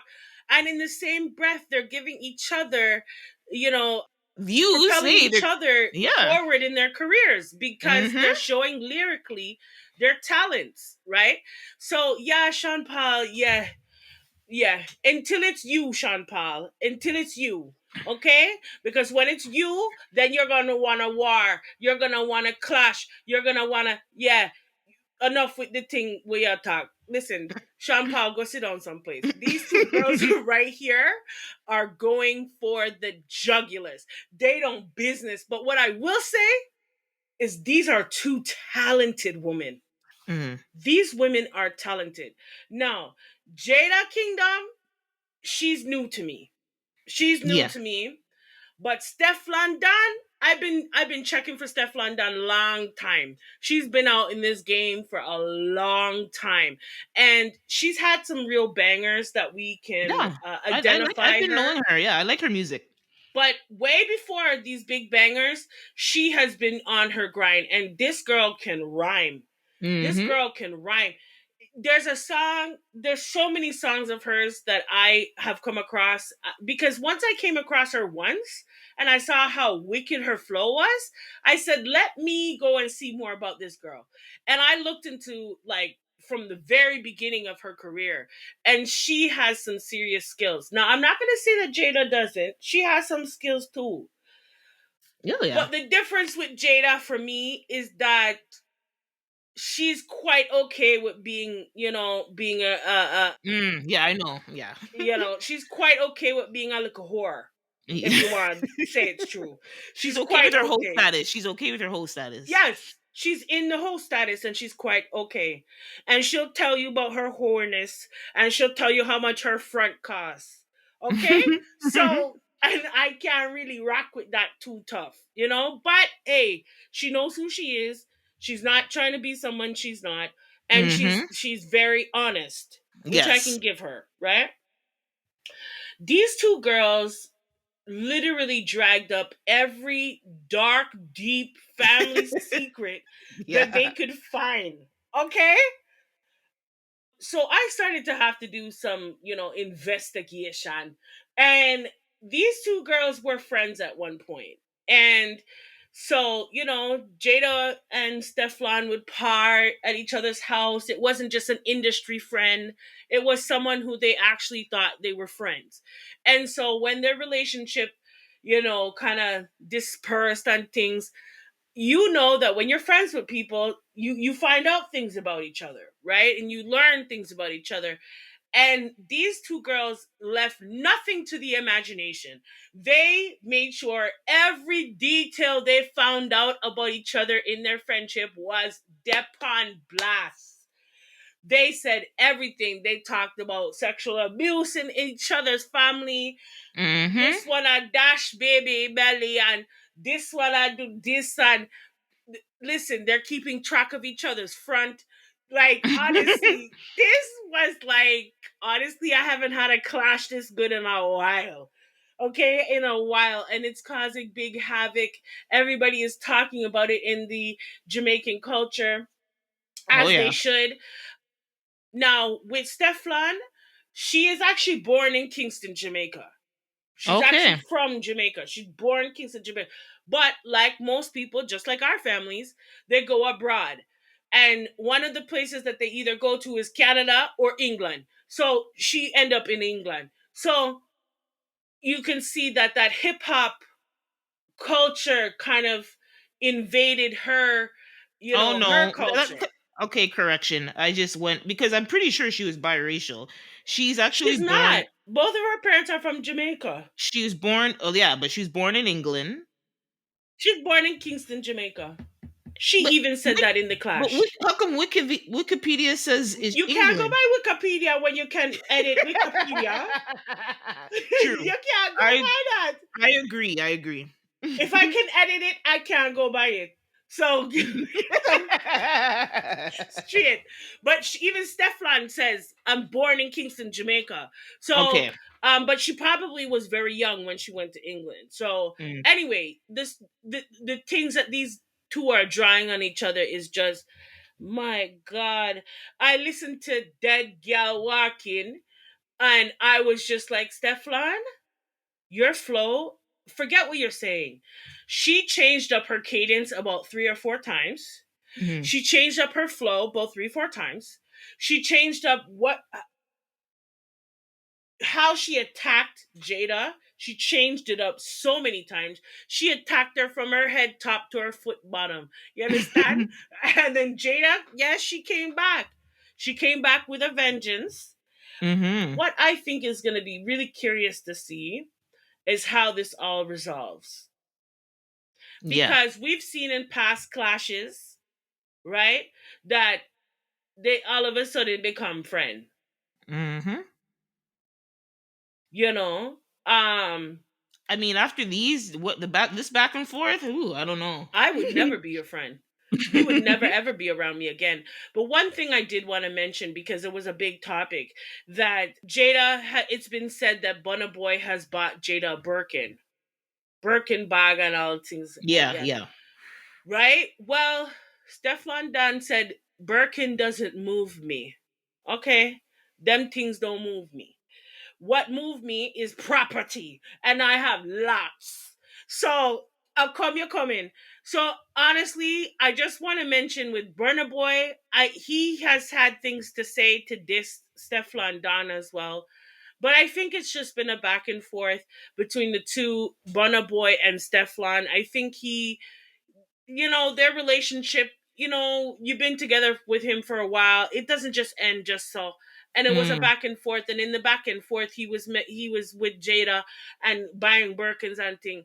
But Stefan Don has her own career. She's been in this game for a while, you know, and she's established herself, and she's making good money for herself. So she doesn't need a Birkin bag. Who cares? And on top of that, if you're only getting a Birkin bag because you slept with the guy, then really is it a big thing? No. Stefflon Don has pulled in her own Birkins. Like that's why she said Birkins don't move me. That doesn't phase me. So what? You need properties. Plural. Come chat to me. But you know what? Jada, she has no chill. no, like for me, in terms of like the hits, like listen again, I need to educate myself on this battle because to be honest, I've just seen clips, and so based on the clips, I was like, God Hmm. damn, Jada, Lord God, like Right? she No was chill. The first track that she put out, she had a little bit of chill. She had a little bit of chill. She was still attacking her, but she had a Mm. little bit of chill. Jada, none at all. But Not even anyway, a little. well, we'll see how this plays out. I think, yeah, this is ongoing, so we'll see. Again, this is a clash, so everybody just wants to be entertained with the content of the music. We don't want it to escalate past music. It's a music thing. It's a lyrical thing. Yes, but Yeah, it's well, it's surpassed clash. This is a it's war. personal. It's definitely This personal, is but a war. Both of them said it. Jada mm, and Stefan. They said this is war, but I mean, and they it's mean it. entertainment. And yeah, it is entertaining, but this is a war, and they're coming for each other's career. And I it will be very interesting to see how this all plays out because I've seen clashes in before, and they all become big friend again, and such a thing, and that's good because this shouldn't go past lyrics. It shouldn't go past putting it on Yeah, wax. that's Like it just exactly. shouldn't That's go why past I that. really wanted to say it, the culture of the clash. It's at the end of the day, regardless, it shouldn't go past what it is right now. So anyway, we're gonna move on to our first segment, which is something music like, but we're gonna keep it moving. So it's Lot of Mercy.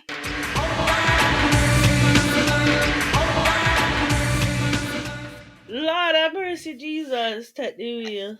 And in this segment, we talk about things that, you know, that are so outrageous that you need to ask the Lord, Lot of mercy. Lord, take the wheel. It's that Please. kind of news. And so, well, Lil Nas X has been trolling the internet as he such does Yes, he does. to, to roll out his new song J Christ, which came out, and I took a look at the video, and it's more of the same. It's kind of like the opposite of his the song with the devil. I can't even remember. Was it Montero? I think. Oh, shoot. See, I don't even remember. Like, I don't remember because it was all a gag, as far as it I'm was a concerned. gag. Yeah, like I'm not even sure. Maybe it was Montero, but whatever. The song, the video with the devil theme going on, Yeah, that had the shoes with the blood in it. and he wore Hmm. the shoes in this video. But anyway, I think we were in even this when we were talking about this last year, whenever that other video came out, we were already taught people. We were already, you and I, as people who are savvy and seeing through all the gimmicks, we're like over it already. To be like, okay, we know what this guy's doing. Like, yes, he wants people to get into the religious debate. He Yeah, it's wants so people to get in obvious. a fodder and get mad at him and get his name going because he has a song and an album to release. Right? And so at first, the first video I saw for this rollout was when he was singing a gospel song in his car, and he was very well done up, and I was like, okay, what is he? I that day, I'm not gonna lie, I was like, what is this boy up to? But it sounded nothing like this song. It Right. sounded like singing, so I was like, oh, okay, I wonder what this is. Then he started. I saw some clips of him like eating the Eucharist, like the wine and the thing, like the Catholic, and then I was like getting really trolly, like obviously trolly. I was like, oh, over it, over it before it even happened. And then I saw the video and I was like, boring. Boring. The song is boring. The direction doesn't make any sense because, okay, just culturally, let's think about it. Forget the video because he's trolling, right? I saw the video, Right. Hmm. same quality of the Devil video, very good, actually, quality and direction. And I think he directed it because I was first thing I thought, I was like, who directed this shit? Supposedly it was him. Very visually appealing, whatever. He has the money to do that. But my now I'm kind of confused. Like, who is he trying to appeal to? Is it the like who is it? Like Lizzo's fans? Like I don't know who likes this because it's definitely not black people. So count us out because we're religious, regardless of sexuality. Black people revere whether Religion. religion, whether they're Christian or Muslim or whatever, they Or anything to do with Islamic God. or whatever. Yeah. Yeah, Hmm. whatever, anything to do with God, they don't really, playing too much. Even if we are not living a godly life, we still don't like to play with God's name, regardless, right? So, so let's move black people off the list, regardless I of don't sexual. know who the hell this I'm man is just, making music for. I really don't. I'm But what I confused. Is will it? say, Mhm. little Nas X or whatever the hell you want to call yourself this week. Listen, what I don't like, don't play with my Jesus. Don't you dare play with my Jesus. Okay, you done lost your damn mind. Okay, he's not the one, or the two, or the three. Please don't play with my Jesus because honestly, your whole career is a gimmick. The whole flipping thing. Yeah. You went from being a steady troll on the internet, okay, to now a career with gimmicks running throughout it. And I don't want to hear it anymore. I think you're full of shit. Okay? I think you have no real talent. And you use gimmicks to further whatever project you're working on. So, your last gimmick, right, got you in the room with people like Elton John, Mm-hmm. okay? And now you're trying a new gimmick to see what other rooms and tables you could be seated at. Well, I'll tell you one thing right now. You ain't at the table with Jesus Christ. You damn sure ain't at that table. This is the devil's work. As far as I'm concerned, you don't go and mock Jesus Christ like this. So no, you ain't rocking with the black people. You ain't rocking with the Muslim people. You ain't rocking with the Islamic people. You ain't rocking with the Hispanics. Okay, you ain't, so I don't know who the hell you're making this for. The only thing I can conclude is that you're making it for those, atheists. You're making this for those naysayers of Jesus. Okay, you're making it for them and you're a part of their group. And if you think that this is going to succeed, that your career is going to succeed, it will not. You don't make a mockery of Jesus Christ and think that you are going to thrive. You won't. So we will be seeing something happening with Little Nas X soon enough. We will be seeing soon enough his career come to an end because you listen. You might as well just kept yourself over there with Satan and Satan's shoes. Okay, that's what you should have did. But instead, you want to come on the good side over here with Jesus Christ and try to mock him. Oh, hells to the no. Well, we'll No. see. Well, here's my thing. I think this is going to be the real test because, so I think people That's the were, what? The man doesn't have a career. He has a no, but gimmick. His yeah, whole I know, career is a gimmick. That's but it. the thing is, he's been able to still capture attention, and his last project was actually a success. So I feel like this is people Because are, of the gimmicks. yeah. So I'm saying he did this gimmick that he's doing right now on the last project. So I feel like this is Yeah. where we're going to see the real test. And again, I say, who is? That's why I ask, who is his audience? Because whoever that supposed audience is, are they like? are they enough? Because before, people still liked him because, he's doing pop music, he's speaking to the gay community, he's fun and entertaining in general. But now it's like people are seeing through the tricks and the gimmicks, like which was so blatant last time, and he's using that formula this time. So that's why I feel like this time is going to be like, who's falling for this still? That's my question. Well, you see, that's the problem, is that when you went with the gimmicks, you went with the extreme of the gimmicks. So there's nothing else after that. Hmm. Do you understand what I'm trying to say? Like, okay, so you did the Satan shoes, you did the blood and whining and grinding on this on the Satan. Okay, you did all of that. So how are you gonna top that? How are you gonna top that? You reached the maximum your gimmicks. So now you went with Jesus. Okay, so you're going to the extreme with that gimmick. What's next? There's nothing you can do after this. Nothing is gonna phase anybody because you went too extreme too quickly. So, Little Nas X, I need you to go and really seek some help. Like, I really need you to go and seek some help because I feel like what you're using to get attention, like, it shows that there might just be some, mental health issues with you. Because the flipping flopping, really? No, he even had the nerve to say, I forget the interviewer that he said this to, but he said I can do more than just.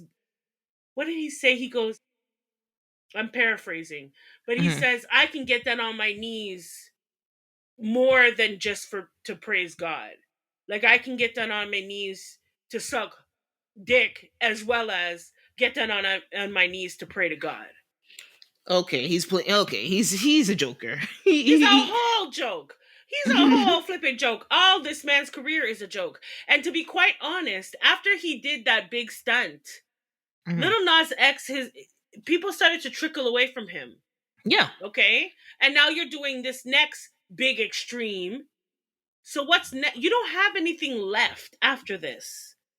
The big extremes are done. People's tolerance of you is slim to none. So I need him to go someplace. And I didn't watch the video because I'm Hmm. not gonna. I don't want to watch it because honestly, you know how I am when it comes to imagery. Like I Yeah. am so sensitive to imagery, and Mhm. so I didn't even want to see it. Well, I will So say it's nowhere near as bad as the last one. yeah, but it's hypocrisy, and I can't watch hypocrisy. I just can't. Okay, fair enough. But anyways, let's move on from Little Nas X because, Hmm. to be quite honest, you're really not that important. Mm. And so we're gonna move on into the workos. Workout. Yes, this is where we exercise our hearts and our mental fitness. We're going to do a deep dive discussion today about, okay, so Black Hollywood, specifically women in Black Hollywood. So Taraji P. Henson has a lot to say about, a lot of disparaging parts of being an actress in Hollywood, a black actress in Hollywood. And she lately, had an interview and was an interview regarding The Color Purple, the movie that has Hmm. just come out, you know. And so she sat down with Gayle King, and we know who Gayle King is. That's Oprah's bestie. Hmm. Sat down with Oprah's bestie and started boo-hooing. Okay, my girl was boo-hooing on this stage right here. And she basically has had enough.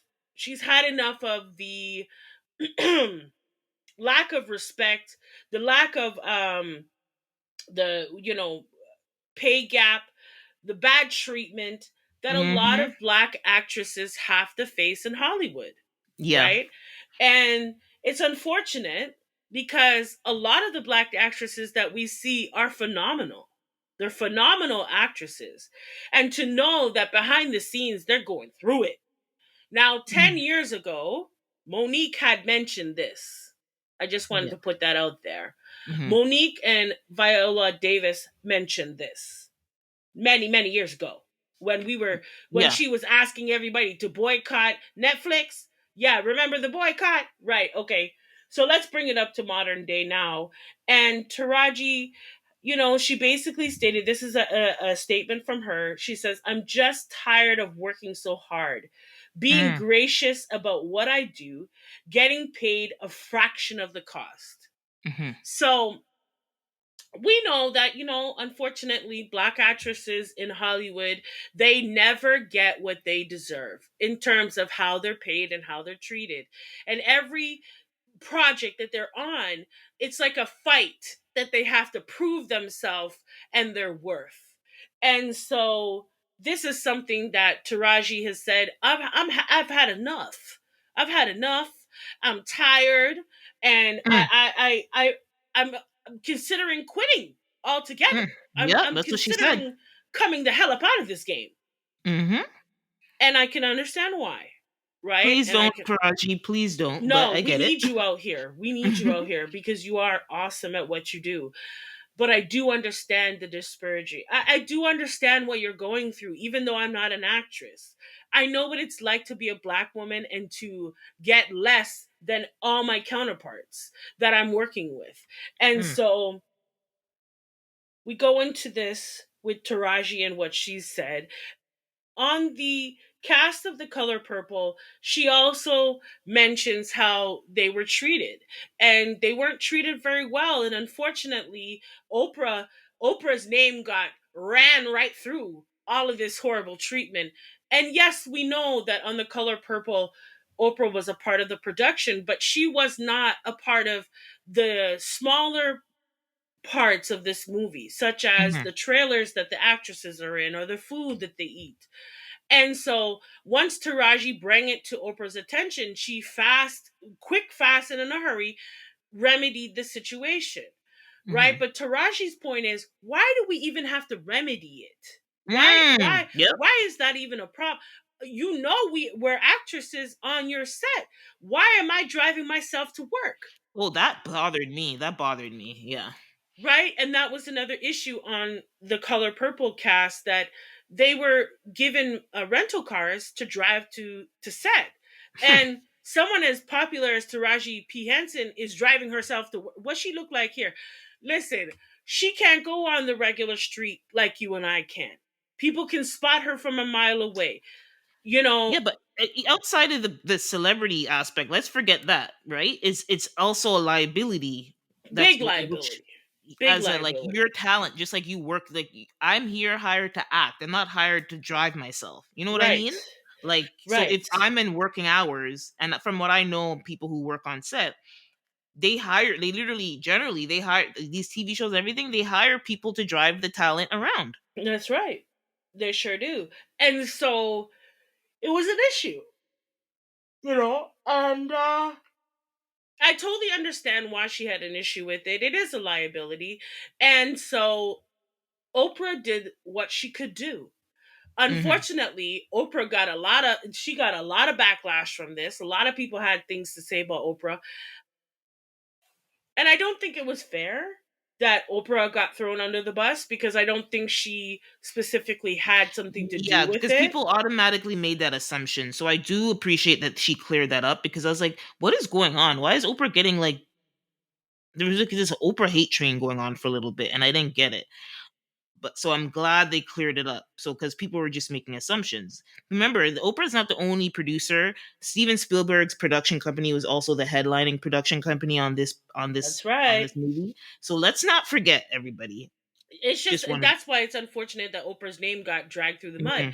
And you can see there was a red carpet interview at the Golden Globes, and they asked Oprah, about the comments, and Oprah basically said, "Keep my name out your mouth." Okay?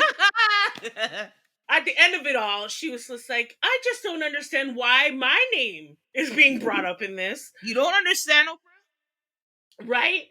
But I Like, come guess what on. she was trying to say was that I'm getting all this backlash, but I wasn't even like, I'm not the reason why this is happening, and Mhm. I fixed it. Mm, So yeah. Like, I put up my own name, and I was willing to put up my own money to get this Mhm. sorted out. So I don't know Yes. why everybody has my name in their mouth. And Miss Fair enough. Oprah, 70-year-old Oprah, 70 odd Yep. year old Oprah said, "Take my name out your mouth." And so, Yeah. in not so many words, but my girl made it known, "Take my name out your mouth." But it was very interesting what Taraji has brought up, because this is not the first time, and that's why I brought up Monique.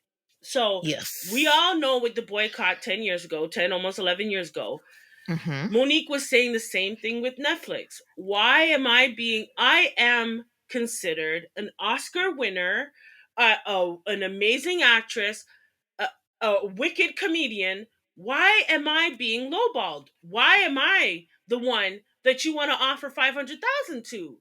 Why am I the one? Yet the white women counterparts that are comedians are getting well into the millions. So why is there such a discrepancy with what I'm being paid and what everybody else is being paid? And then the clincher is, you want to tell me, "Oh, you're an excellent actor. You're the bomb. You're the greatest thing since sliced bread." But then pay me. Why don't you want to pay me? And so Monique, she went on for years, over a decade, about this issue. So I find it very interesting that now that Taraji P. Henson has come out saying the same thing, that people are actually paying attention. People are paying attention. Viola Davis said the same thing. Nobody Mm-hmm. really paid her any attention. She's Mm-hmm. been compared to Meryl Streep. Okay, that Mm-hmm. she's the black Meryl Streep. So Literally. why Yep. is she saying, "Yes, I too am having, I'm not being paid what I'm worth"? But nobody listened. But now Taraji says it. People are listening. Gabrielle Union says it. People are listening. But I think the clincher of this all was how Vivica Fox answered. Sorry. I think that was the clincher for Oh, me. Vivica. It was Oh boy. Vivica. She basically said, "I don't know what y'all talking about. I'm good over here." Okay? she said she said she's been blessed. Right? "I don't know what y'all talking about. I'm good over here. She You said, ain't "I'm gonna put me good. in the mess. You're not gonna put me in the mess. I'm good." I'm That's good what over here." Okay? Now, I feel two ways about that. First, she's not trying to mess up her bag. Mm-hmm. Okay? She's not trying to mess up her bag. And it might have very well not been her experience. She was able to be a part of some really great movies, Yeah. like Independence Day with Will Smith. Hmm. That That was her really, breakout role. Hmm. right? It propelled her whole career forward. We have seen Vivica Fox on our screen for a long time. Yep. Okay, so maybe that might not be her experience, but girl, you should have stood up for your black sisterins in the mess, and tried to use your words very diplomatic, but you did not. You just said, "I ain't in it. I ain't in it. I don't know what you guys talking about. I'm good over here. You're not gonna mess up my bag over here. You guys go over there with that nonsense. I don't want nothing to do with it." Okay, so that's basically her dismissing. It felt very dismissed. It felt It dismissive. it That's what was it it disappointing. shit. Like It it's not. sure did. It Yeah, sure did. because I don't want people to make it out more than anything, but I mean the tone. And I think she's trying to kind of course correct, because I've seen some headlines where, oh yeah, I'd love to work with Taraji, but the damage is kind of done. It has She, been. It's been done. mm, And you know what, Vivica? I needed you to have more empathy. I needed you to stand in solidarity with your, well, I with think the quote is what I saw is, I think she opened up good. She opened up and she said, I understand, to each their own. You see, she opens up to each their own. Even that, I don't like no. that. She said, "I'm very I was like, happy, what? very I was blessed." waiting to hear what part you thought was good, because I thought No, the I'm. whole thing. I just let me correct. Let me make sure. So after she says she opens the darling to each their own. I'm very happy, very blessed, and to each their own. Okay, she says that again. I didn't have that experience, but to get but to get your piece out is important. I totally understand that, and I love my girls for looking out for each other. Right? She should have just ended there, but Yeah, then but she here ends when with you "But this I'm is good." But she ends with "But I'm good." Oh but God! she says, I love my girls when they are expressing it. She distanced Use a part of herself. it too, Heifer. Use a Yeah. part of it too. Use a black actress. Mm, Yes, you might not have had the same disrespect that you had to deal with on set. Maybe you thought you were receiving what you were valued at. Maybe mm, that's the case. But you should have stood in solidarity, if at the very least, to help your fellow sister that you're talking about. Oh, I'm looking out for them. You're mm. included in the them, Heifer. You didn't know you were included? You're included. Yeah, but she was distancing herself so far. It's like, I ain't got nothing to do with that. I'm gonna keep my head up. I don't know what you guys are. I'm gonna Yeah. keep it pushing. That's what it seemed like. And Vivica, I'm sorry, you've been in the game way too long, and you have push and pull in this game. So I don't understand why you came up with that statement. But you know what? It shows us a lot about the industry when it comes to black women and how they're very much divided. And the aspect I want to look at is, why didn't people take Monique seriously? So I didn't want to interrupt you, but again, there's a few. I think there's a lot of factors at play, and also I think timing in terms of the traction that Taraji P. Two things I want to address here with what you've said. I don't know. Taraji P bringing up this stuff, bringing this up around the release of The Color Purple is a little bit problematic because but it does work for her twofold. On one way, it's like there's a lot of attention on her because of the movie, and she has a big Yeah, role in the movie. 100%. So like you said, we question why is everybody. I think the timing and the fact that she has an active movie that is going to be going through the award season is playing, and they're getting a lot of press, played a big part. So again, a point in why Taraji's call to action is blowing up right now, right? Right, right, But I also feel a little bit concerned for the movie, right? Because now it's like you're turning off people from the movie because you're like, oh, they didn't treat the Taraji good. I ain't gonna right. support. I'm not gonna support. And I've heard black people say that. Like, Yeah. I'm not supporting the movie because they didn't treat the actresses good. So that is like it's a double edged sword. And as Hmm. somebody who wants to see the movie do good because it's a good movie, that's my only critique, but I understand why she did it because I honestly don't think she would have gotten this much press on the issue because I'm seeing this in the white press, not just like the black press. I'm seeing the white press as well. And then if so, point for Taraji getting all this attention.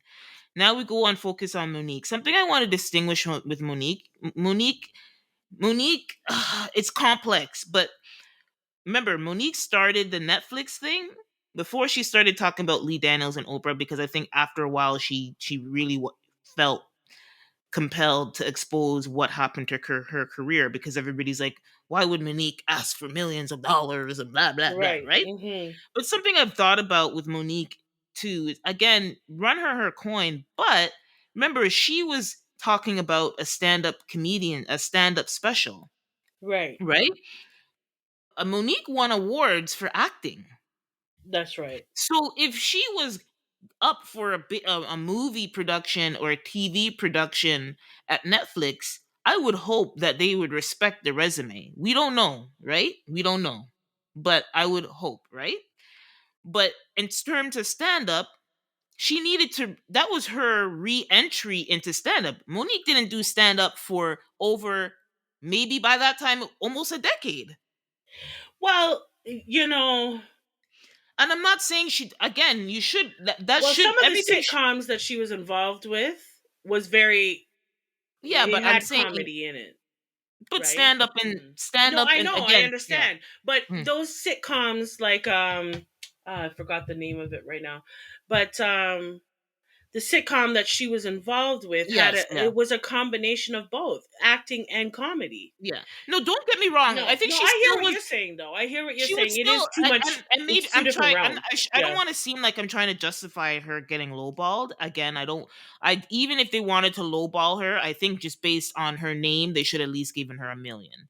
Just At the flat, very like least. at the very least, right? But to me again, I don't think she should be getting Amy Schumer money for stand-up I comedy. think so. The I think she should be getting Amy Schumer money plus some. for stand-up comedy? Yeah. She's one of the queens of comedy. But Kim, she only did, if we really look back at her stand-up comedy, She which was was good in at the the time, game for a long time in stand-up comedy. Long time.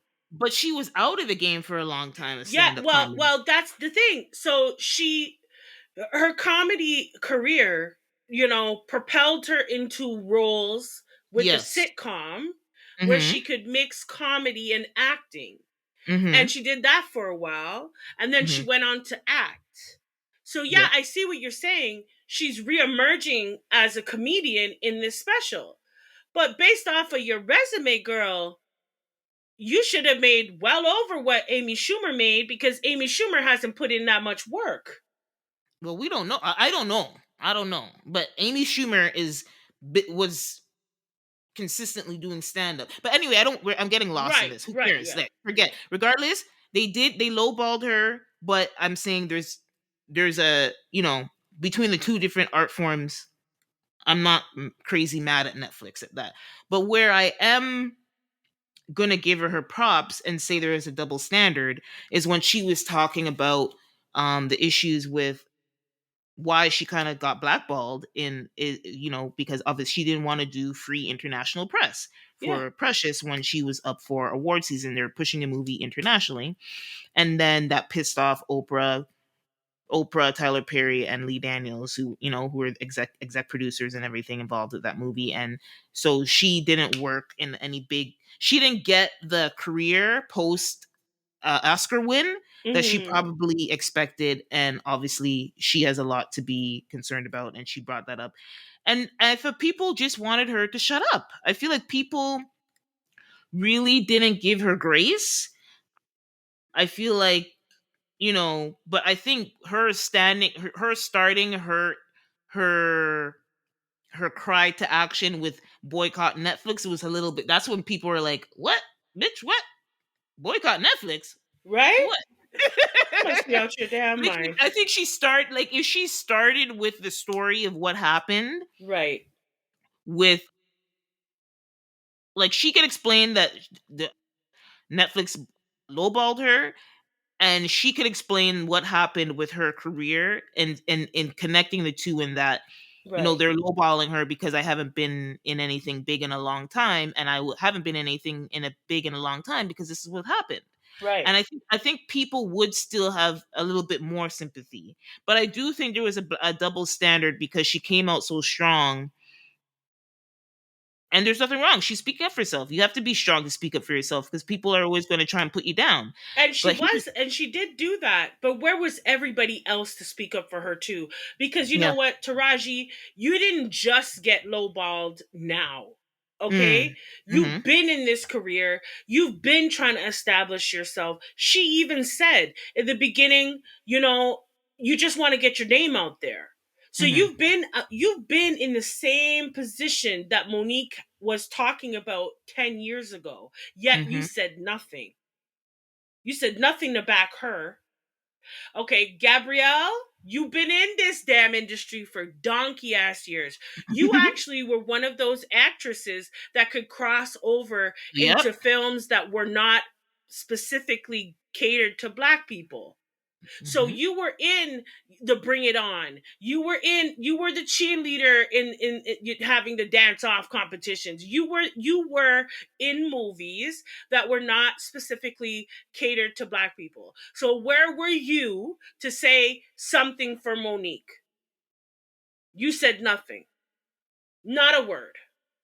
So miss me with it now. but here's and I'm not case, but do you think, question, Do you think that a lot of people backed off from Monique because of the backlash she got with the boycotting Netflix thing? Well, I think people backed off of her because she was too strong. Okay. I think so. She came out swinging, okay? And Yeah. people weren't quite prepared to swing with her. Yeah. Yeah. She needed to have a progression, and she didn't. Now, Taraji, listen, I think you're an awesome actress. I think you have, played roles that honestly nobody else, I can't even imagine anybody else in those roles. But No. what I will say to you is you never backed Monique. You never said nothing to her. And when you did come out, you came out crying. Mm. Monique came out strong. She came out like a boxer ready to thump the first person they see. And I think the crying also worked in, like, you asked what's the difference? The crying piece, the light skin piece, the slim Well, piece. We didn't well, say it, but we know there's a whole thing on there definition is. of beauty, how people see literally your beauty. 100%. And the Yeah. roles that you play are Hmm. very beautiful roles. The women that you're playing are very beautiful roles. And so, like, now I find it so, like, in terms of the black actresses, this is dividing. Mm. And Well, if Vivica would get it together, it wouldn't need to right? be. Well, Vivica, she made a clear line in the sand. Yeah. Vivica said, I don't know about y'all, but I'm good. Okay. Vivica said, I want nothing to do with this shit. I'm not boycotting no Netflix. Netflix, I need a deal. I'm not with you over here. Taraji, with your crying. I'm not about that. I've been making money. Even if it is on Tubi. I've been Yeah. making money. Okay? And I'm still making checks from Independence Day. So I don't know about all y'all heifers, but I'm good over here. She definitely drew a line in the sand where she's, stands on what side she falls. And Vivica, she basically said, I'm about my own business. Because Yep. there's probably been times in her career where she felt like both women and had nobody to back Of her. course, but here's okay. And I kind of went and looked at her IMDb. So she's moved over to the producer side. It's all Yeah, like yeah, Tubi and shit. But again, as a producer, you make more money as a talent. But it did, exactly. like you said, you were in those shoes. But anyway, Vivica's Vivica's a Vivica joker. carved out her own lane and she's steady been in it and she's been steady making money and she's about her business and she's not up for all of this. Mm. It's not, I feel like you should stand with Yeah, it solidarity. doesn't I hurt her I to do really that. do. It's not. Mm. It's not going to hurt her. If anything, if this all, if they as a black woman as a unit we accomplish something, it will benefit her in the long run because she'll get paid more for what she's worth. Hmm. But she said she's good over here. And to be quite honest, I think I just might be good over here with her too, because there's division. Like, I don't like what I see. Because Mm. Monique said this already. She's been saying this. Viola Davis been saying this. Nobody took them seriously. Nobody looked at them sideways. But because Taraji P. Henson wants to come on with her crocodile tears and her boo-hoo and boo-hoo, okay, and Gabrielle Union wants to ride the wave with her like she usually does. Gabrielle Mm. loves to ride a She's a wave. wave rider for Okay, sure. she loves to ride it. So now she's on the wave with Taraji P. Okay, y'all need to go sit over there. Because you weren't here helping nobody else in this industry, even if it did benefit you. And if you had stood in solidarity with Monique, you might be in a better position today. So miss me with the tears, miss me with the bullshit. But at the end of the day, you guys are great actresses. Carve out your own lane. Do what you got to do. Like Vivica, she's producing now. Yeah, she found her lane. Yeah. Okay? And so she's actually making her mark for black people in her own way. Because a producer has more say of the talent. A producer knows the budget. A producer can say, no, that one is worth more. That one is going to do better things for our film. She has more pull. She's making her own way so that maybe one day she could be the one to say, anybody black on set, minimum a mil. Minimum. And yes, can we get some food? Can we have some trailers that don't have, you know, Roaches and rodents shit. and roaches and shit? Can we make sure? So I mean, we want to bad talk Vivica and everything, and yeah, it's funny and all that, but I'm I not bad think that talking. It's just Vivica. I'm No, joking. well, a lot of people are bad talking Vivica. Maybe not Mm, us, but a lot of mm, people are saying Vivica, you ain't shit. Okay, mm. but she could be carving her own way to hopefully one day pull up some of those black actresses. So we I don't don't. know what her intention The is, but way I the think way she said I'm good. I'm I good. don't know. I'm good. I'm Sorry, good I'm over gonna here. let you wrap it up. No, Sorry. but no, but she said it well. I'm good. Okay, we's good over here at the hearts and minds. That's what we're good over here because Vivica don't want nothing to do with it. Okay, she don't want none of the smoke. And I understand why. I get it. I get it. And so, with all that said, and with all jokes aside, we do hope that your hearts and minds were activated on this week's show. So, whether you lead with your heart or your mind, please stay passionate and stay thoughtful. We'll talk to y'all real soon. Bye. Bye.